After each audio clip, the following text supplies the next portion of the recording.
Do you want to start a business, get out of the office, achieve happiness and success while crushing life? This is Boss to Boss, the place to be for that extra motivation to get up and follow your dreams while learning from the ones who have already done it. And now for your host, Miro Wieslow. What is up? How you doing? How you feeling? Welcome to your one-stop shop for all the tips and recipes you'll ever need to take control of your life and finally become boss. Welcome to Boss to Boss. Today's guest, Nghiem, is the Cashflow Doctor. He is the surgeon of tax and cash flow planning. Need to dramatically increase profits and cut the fat from your business? Looking to increase your cash flow and streamline your business finances? He is your guy. Eric has been a tax professional for the past 10 years and a financial planner for 5 years before that. Always an entrepreneur since he was a teenager, he has started and sold multiple businesses that are wide-ranging from retail to e-commerce and financial services. Some of the industries that he focuses on are real estate, investors, venture-backed startups, digital entrepreneurs, and cryptocurrency investors. Eric, it's a pleasure to have you on. How are you doing today? Doing fantastic. Thanks for having me. Thanks for having me. Of course, we connected. We met through one of our good friends, Nicholas Barely. And, anybody you meet through Nick, you know that he's a stand-up guy. And everything I've heard about you, everything I've done my research on you, I knew I couldn't wait to talk to you and learn more about this, especially that we both have a former we both relate in accounting type of field. I didn't specifically do taxes, but just in the accounting realm. So that caught my attention right away. Not many people get excited by that, right? But for us, it's like, yes, the greatest thing. For sure. I love numbers, and it's like, I think like the tax game, and I call it a game because it's like, it's fun for me. And a lot of people look at me and be like, how do you having so much fun working on like tax stuff and doing tax consulting? I don't know. We're kind of crazy. Like that's just the way I like it. Yeah. Right. When I was doing it, before I ended up changing what I did, I loved it at first. And, it's like a lot of people would ask me the same thing. So it definitely, I think it definitely takes a lot. So I give you much props for where you're at and where you're doing, where you're going with this. This is huge. The Cashflow Doctor is huge. Tell us more about yourself, though, Eric. Tell us something totally crazy, totally different, something we don't normally hear or know about you. Yeah. So, I have a crazy story, and most people know that I've been an entrepreneur since a kid. I've never really had a 9-to-5 job. Most of my businesses were all like bootstrap, funded by myself. I figured out, I hustled. I was one of like the first eBay power sellers back in like 98, 99, back when eBay was just starting out. But what a lot of people don't realize is, I was living this entrepreneurial life. And then when I got married, I became an employee, which was kind of weird. And what happens is, when you're an entrepreneur and you've been an entrepreneur for a while, that's kind of in your blood. That's kind of in your psyche. And the whole notion of swapping from entrepreneur to employee is just kind of disconcerting. And it kind of, you start realizing, you start having that personality clash inside. So story wise, like I was running a really successful tax practice at the time. I had 4 offices, 2,500 clients, I had like 40 employees. And my now ex-wife, she was running her YouTube business or her YouTube channel on the side as a hobby. And it quickly grew, quickly blew up. I was helping her with all the video work, all the back-end financial work and everything. And the income from that started exceeding what we were bringing in from her tax business. So moved out to California, helped her support her in her business, and sold all my tax practices. And at that point, I switched from being an employer to being an employee, which is the complete opposite of what most folks want to do. Most folks want to go from being an employee to becoming an employer. So I'm a very supportive person. That's like the nature of who I am. And that's why I love taxation, is because like I provide support for entrepreneurs to help them grow, scale their businesses, and put more money in their pockets. So that's what I was doing for my now ex-wife. And those 3 years, to be honest, were some of the most tense, most confusing points in my life where I almost felt like I was lost, but at the same time, I felt like I had to do it because I was supporting the family, so to speak. But I was never living in the true integrity of who I was, and I was never able to reach my full potential by servicing and helping somebody else in running their business. So that was kind of a weird thing for me. So many of you out there who are listening on this podcast are probably employees right now and are looking to switch to become an employer. And there's something inside of you that's saying, this isn't right. I want to run my own business. Like, I want to start my own thing. And like clocking in, doing this 9 to 5 thing isn't for me. And as I had felt it, you probably feel it too. You start having clashes with your personality where you start realizing that you're not living a life of integrity. You're not living the life that you are truly designed for, what you're here put on this planet to do. And you start having a conflict in your mind. And it isn't until you tear off that Band-Aid and say, shoot, I'm going all in on this venture. I am going to be an entrepreneur now. I'm going to start scaling and growing my business. Do you really start living that life of integrity? And do you really start pursuing what you really are passionate about? So that's something that not a lot of people know. Like, most of the time when I talk about my story, I'm like, yeah, I'm an entrepreneur, and I've always been an entrepreneur, serial entrepreneur, bought and sold many businesses. But a lot of people don't know. I haven't shared with a lot of folks the actual internal psychological struggle I had working as an employee for my wife as opposed to running my own business.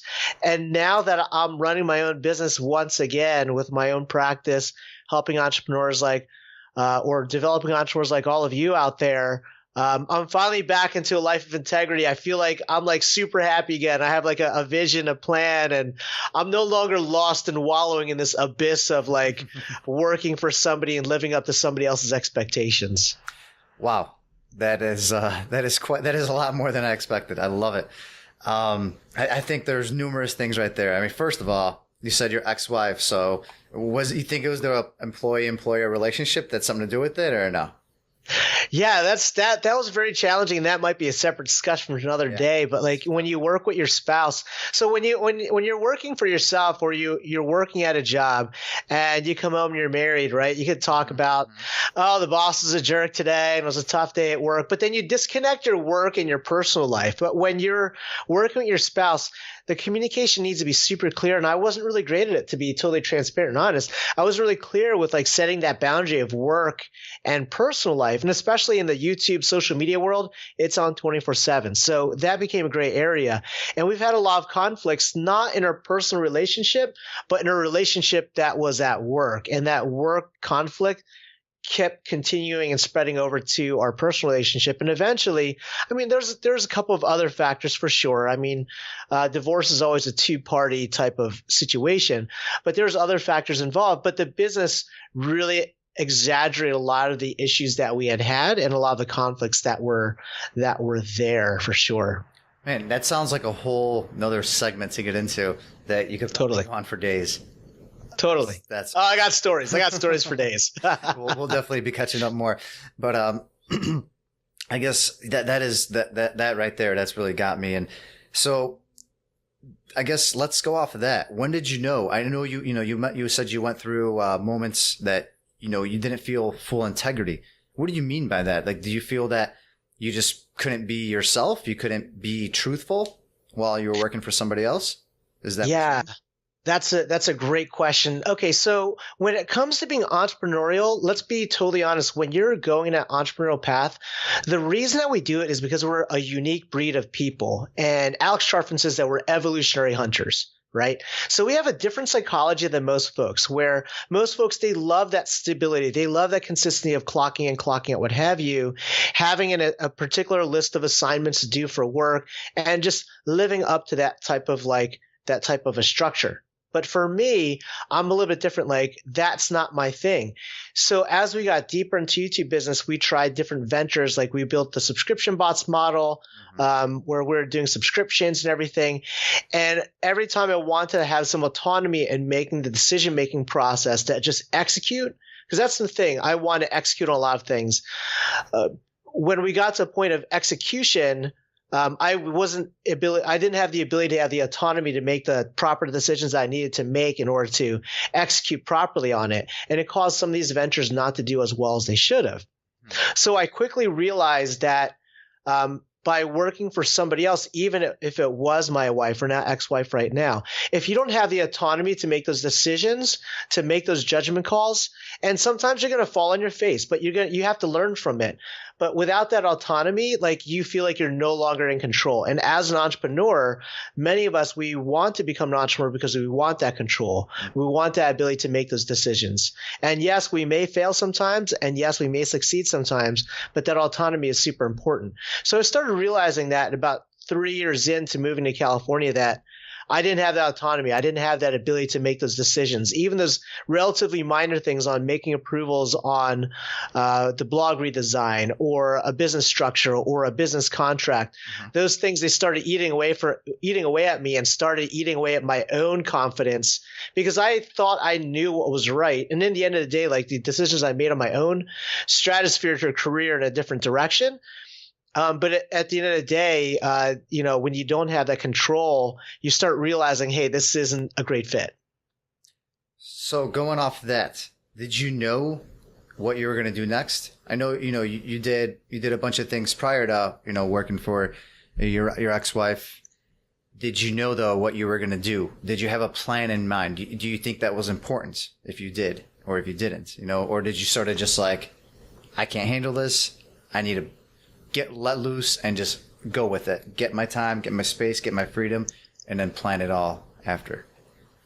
That's a really good question too. So my transition process was a little bit different. Basically what had happened was we were separating at the time, and I basically told her, hey, you got to fire me from the payroll and everything like that. I took myself off of payroll, and I took a couple weeks off to kind of like reassess where I was at. I knew that the things I really enjoyed doing was educating. I love speaking. I love being on stage. I love going on podcasts. I love helping people with their finances. And my skill set is in the tax and financial planning world. And I still kept a list of clients and clients I've worked with, even when I was working with my ex-wife. It just made perfect sense for me to expand on that. I think one of the biggest, I don't want to say issues, but one of the biggest misconceptions in the entrepreneur space is a lot of folks say to follow your passion. And I think that's really misguided direction, because the problem is when you start following your passion, but now you go 60 to 80 hours a week in with your passion, what often ends up happening is you end up hating your passion. I personally think that you should follow what you're excellent at, what you're incredible at, and use that as your first business venture or first dip in the toes as an entrepreneur.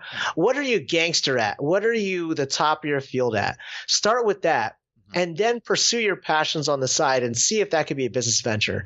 If you go all in on your passions, like me, like I have a lot of nerdy passions, right? Like I love board games, love playing card games. I love riding my bike. I love working out.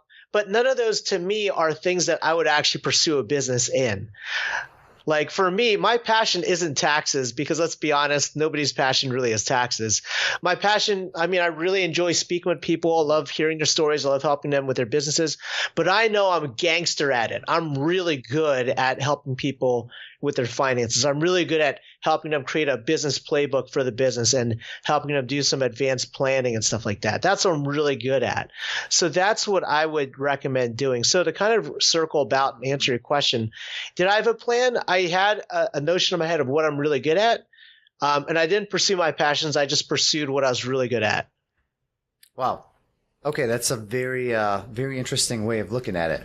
So you're almost saying, excuse me, that you would go and find the best way to make the money first to be able to almost support your passions, correct?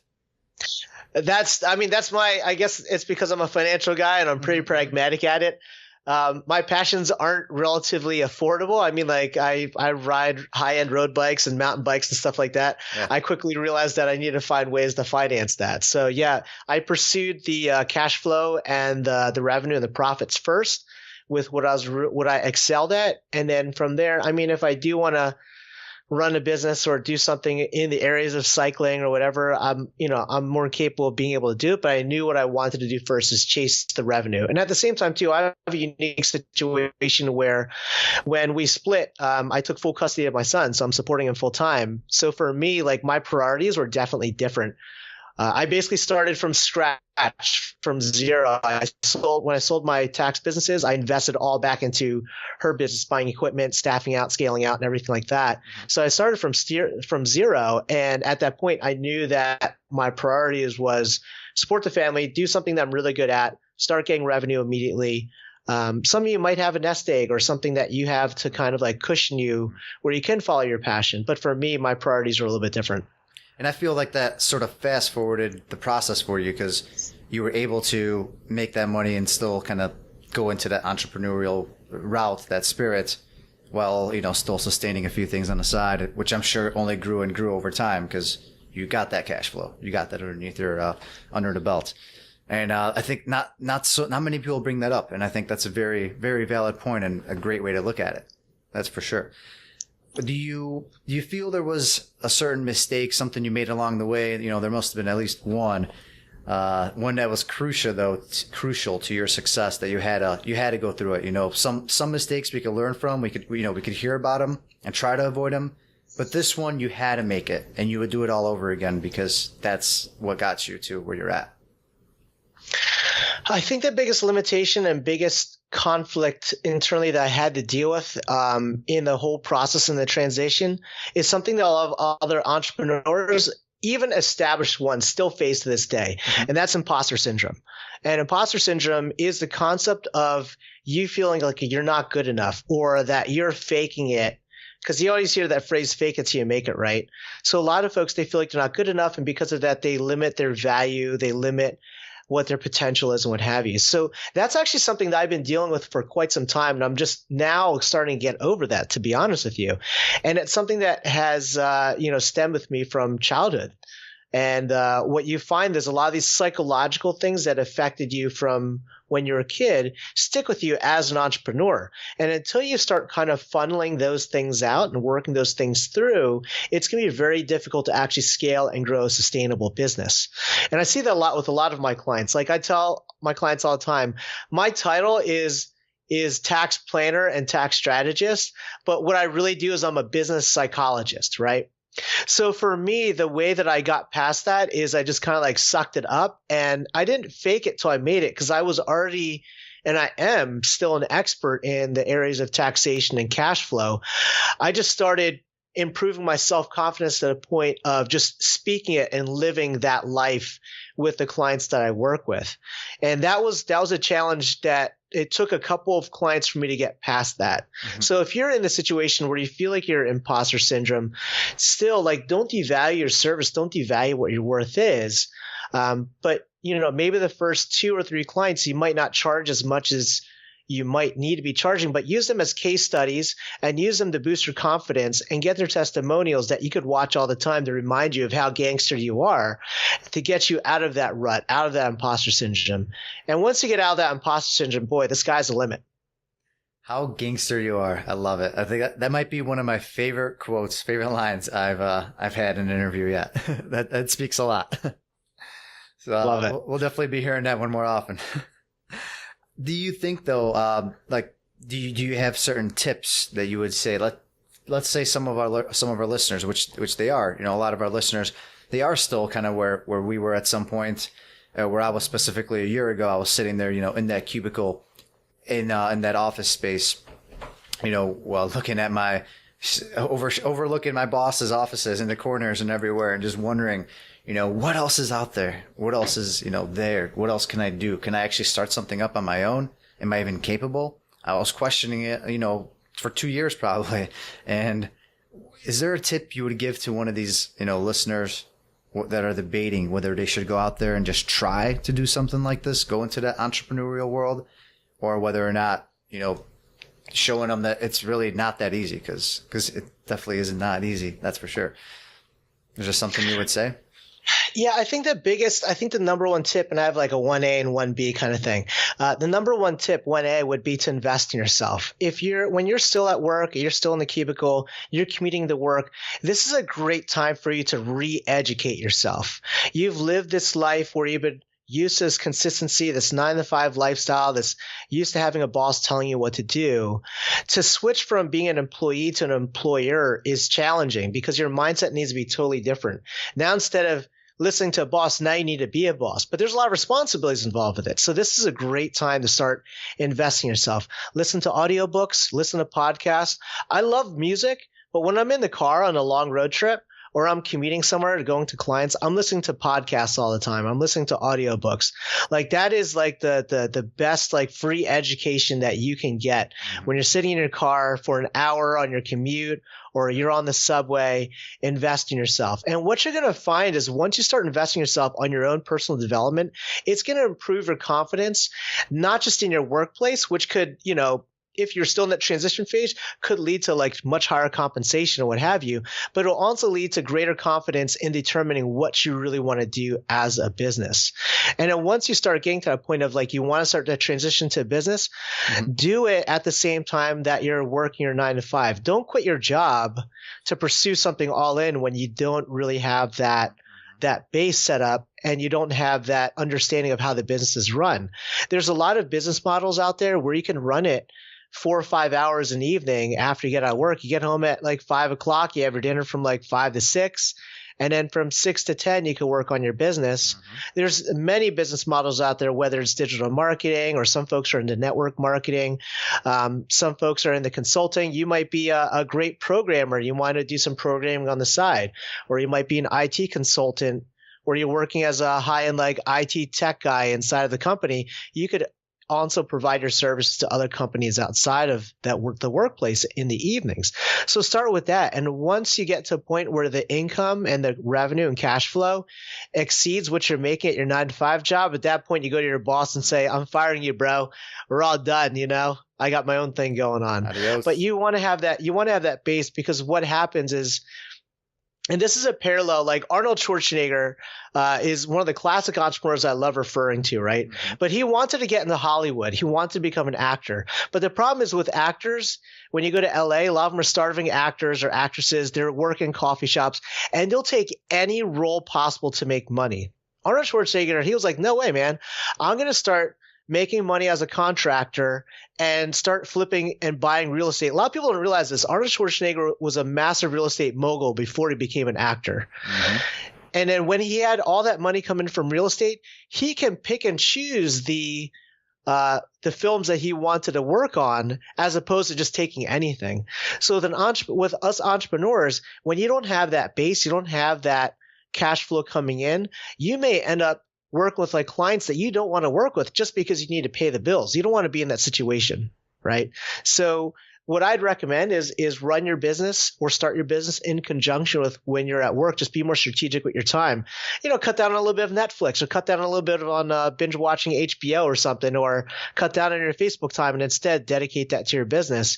And what you'll see is that additional stability will really help you in that transition and the growth phase of your business. Yeah. If you really want it, it's all right there for the grabbing. That's for sure. Just gotta be able to prioritize and set those goals. Definitely set those goals. I think that's something that's very important. Well, now is the time. We're on to our favorite segment of the show. Welcome to the round with no name, because they're all taken.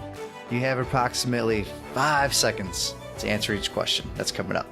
All right, rapid fire. Yeah, rapid fire. You got 5 seconds to at least start answering something. We could expand on it later on.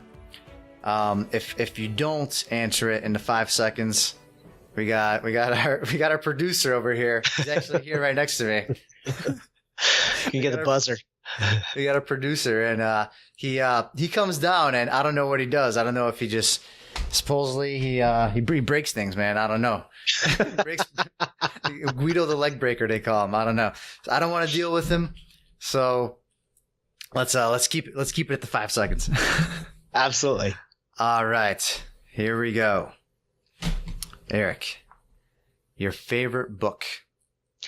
favorite book, I'm reading a book right now that I really enjoy. It's called T is for Transformation by Shaun T, the creator of Insanity, and just his growth and his process. Reading that book, it feels like he's speaking directly to me. There's a lot of other awesome books I've read, but right now that's the one that resonates with me the most. Heard about that one. Need to check it out. You're stranded on an island. What is the one item you want with you? Besides survival stuff, I would love to have my iPad. And the reason for it is got all my books on it, my music. I read a lot of comic books too, so that's all on there. I mean, that's assuming I have all my, my normal survival, like a lighter and a survival knife and stuff like that. As long as I have my iPad and I have stuff to read and enjoy, I'm down. And that you have a super battery that will last you for years, right? Yeah, true. Good point. Solar panel. Who has been or is your greatest mentor? My greatest mentor? I actually have two that I've been working with directly a lot. My good friend Cole Hatter, that I chat with quite a bit, and also Nicholas Bailey. Just seeing his growth and his trajectory has really inspired me to really level my game up. Oh, those are two great ones, that's for sure. Is entrepreneurism a fad?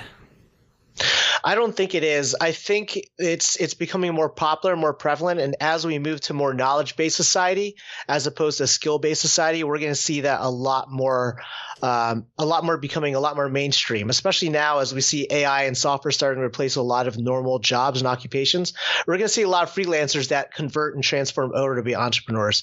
So it's not a fad. This is just the beginning of a huge wave. That's a great. I like that answer. That's definitely a twist of looking at it. Is voice, specifically podcasts, the future? I think it is. The voice is one of the only formats that you can enjoy while you're walking your dog, driving a car, cooking. It's one of the only formats that you could absorb and do something else at the same time. Video, you have two stimulus happening. You have your vision and your hearing. You can't do anything else. You can't multitask at the same time. Voice is one of the only formats that you can multitask and also learn at the same time that you're listening to it. What a great answer while being on a podcast. Oh, that's a loaded question. What is the one product that you have every day, food or drink, something very, very specific that makes you you, that keeps you going, that makes you different? Man, the one product. Geez, my sunglasses. Your son? Okay. That's sunglasses. I think that's a boss to boss exclusive here. That's a first, everybody. Sunglasses. What kind? That makes me me. I picked up these new shades by a company. I can't remember the name, but I'll send you the link to it later. But there are these new like frameless like sunglasses. I have these ones in like fire red and these ones in black, and they're huge statement pieces for me. Like I dress relatively like in a lot of blacks and grays, but my sunglasses are like where I really pop, and they've created a lot of interesting conversations that have opened up to a lot of different business opportunities. So to be like you, we all got to start getting these frameless sunglasses, fire red or black. Yes. And I will get back to everybody about the name since you're not sure. Yeah. Okay. That is a must. We need that. We need gangster. We need to know. Gangster. We want to be just as gangster as you. Awesome. And how do you drink your coffee? Black, straight black, nothing added to it. Straight black, huh? Straight black. All right. Yeah, I'm a straight black drinker myself. You know, man. They say we're different, man. They say we're wild. So, is there a specific type of coffee though, like specific drip, specific brand that you choose? There's a coffee place by me called Portola Coffee House, and they do their own roast and everything. I really love the coffee. The way I really enjoy coffee preparation-wise is as a cold brew. That's probably my favorite. I don't drink a lot of hot coffee. Most of the time I drink it as a cold brew. So Portola Coffee House. Yeah. That's located where? That's located. It's pretty popular in SoCal, Orange County. Gotcha. Yeah. I need to make my way out there. It's been long overdue. Come on over. Yeah, I have a bunch of friends, a bunch of people I've met out there now, and it's like, oh man, I feel like SoCal is the spot, just like this entrepreneur hub that I need to get out to. And you know, cold brew, I mean, I got some cold brew over here, so My man. yeah. Is that Dunkin' Donuts? Is that Dunkin' Donuts cup? Unfortunately, I recognize it's it. Dunks, Donuts. bro. No. Not unfortunately, man. Dunks is the bomb. Yeah, I honestly, I do love Dunkin' Donuts. I do. Not a shameless plug or anything, but I do, and it's just like it's my go-to. If I have if I just need that coffee right away, the flavor's consistent, and you know what you're gonna get. It's always pretty good. So it's better than Starbucks. I like Dunks better. That's a whole nother topic up for debate. I don't want to get into it now. There'll be a lot of people, waiting over here to pull my teeth. Political. It's like politics. Yeah. Tell me about it. All right. Well, closing thoughts. Where can everybody find you? I know. So you have your website right now, but I know you're in process of converting things over. And so where's just the best place, your website, your social media, where could we find more about you and your business? I think that the best way, I don't market as much because I focus purely on consulting clients. And what I've realized in running a business is the additional complication of social media and all that stuff that doesn't actually drive business is just additional resources that I take away from my clients. So the best way to reach out to me is hit me up with an email at eric@thecashflowdoctor.com. And that's Eric, ERIC, at thecashflowdoctor.com. And just tell, in the subject line, just say that you heard it on the Boss to Boss podcast. And I'd be more than willing to schedule a free 30-minute call with any of your audience to just kind of like walk them through the whole process of like the tax side of things, the accounting sides of things of running a business. All right. You heard that here, everybody. It's a Boss to Boss exclusive. Contact Eric at thecashflowdoctor.com. I love the name. It's so catchy. Thecashflowdoctor.com. I mean, I give you when I first heard that, I'm like, wow, how is this thing not global yet? I mean, with a name like that, you're destined to get global soon. And so a free 30-minute consultation, right? Yes. To anybody that mentions Boss to Boss. So everybody definitely hop on that. I would hop on that in a heartbeat. So definitely check it out. Good stuff. I mean, you heard an amazing interview here. So, it only gets better as a part of a one-on-one, which I'm totally for. I've done numerous, things like that myself, and the things you learn through these one-on-ones with individuals like yourself, you can't buy that. I mean, you could eventually, but you can't just, especially if it's free. You got it. Yeah, it's amazing. Is there anything you want to share with us? Just closing thoughts, anything you got for the average listener, anything, maybe where you're going to be next, where we could find you doing any speaking events or anything? Yeah, I mean, it depends on where your audience is at. So in September, I'm going to be speaking at an event down in Jamaica for real estate investors called Tab Retreat. Really cool. And if you want to attend or get some information, again, shoot me an email. And in November, I'm speaking in Thailand at a cryptocurrency event on crypto tax planning. And then one in Boston in December on tax strategy for entrepreneurs. So that's kind of like my playlist for the fall. So a lot of events. I love speaking at events and just sharing my knowledge on taxation, saving money, and keeping more money in your pockets instead of with the IRS. That's a great one. That's a great quote. I can't remember if I ever heard that. Is that an original quote heard right here, right now on the show? That's original quote. I'm gonna copyright that. Wow. Yeah. I'd get all right on it right now before I release this episode.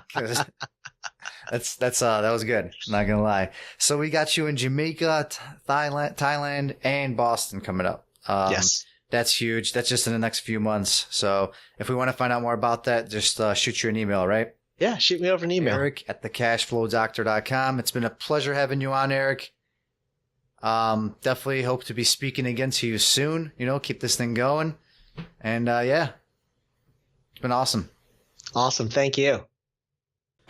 That is all for this episode of Boss to Boss. Your next step is to visit bosstoboss.com, where you will find proven techniques followed by professionals to help you make that next step. Again, that is boss2boss.com.